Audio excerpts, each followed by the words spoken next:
ஒண்ணு நீங்க நினைச்சுக்கங்க, இந்த சமுதாயம் ஒருவேளை ஏதாவது ஒண்ணு சொல்லலாம் அவங்கள பார்த்து. ஆனா நீங்க ஒரு தீர்மானம் எடுங்க, யார் வேணாலும் உங்களை ஒதுக்கட்டும், ஆனா உங்களை யார் ஒதுக்க கூடாது.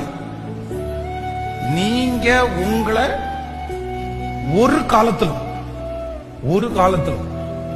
நான் இப்படி இருக்கிறேன், நான் இப்படி இழந்துட்டேன், நீங்க உங்களை ஒதுக்கிடவே கூடாது. எப்பவுமே இதுவரைக்கும் ஒருவேளை உங்க சொந்தக்காரங்களுக்கு மறைஞ்சு வாழ்ந்தீங்களா? இதுவரைக்கும் மற்றவர்களை எதிர்கொள்ளக்கூடிய தைரியம் உங்களுக்கு இல்லையா? இவங்க முன்னாடி இவ்வளவு ராஜாத்தி மாதிரி வாழ்ந்துட்டு இன்னைக்கு ஒண்ணும் இல்லாம போய் எல்லாத்தையும் இழந்துட்டு போய் நிக்கணுமா அப்படின்னு உங்களை ஒதுக்குறீங்களா? நீங்க எதுக்கு ஒதுக்குறீங்க? நீங்களே உங்களை ஒதுக்காதீங்க. நீங்களே உங்களை ஒண்ணும் இல்லைன்னு நினைக்காதீங்க.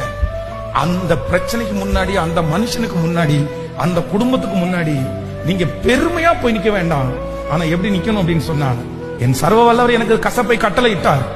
ஆனா ஒரு நாள் உங்க முன்னாடி ஆண்டவர் என்ன சாட்சியா கண்டிப்பா நிறுத்துவார். நான் என்ன ஒரு காலத்துல என்ன பண்ண மாட்டேன், நான் ஒதுக்க மாட்டேன்.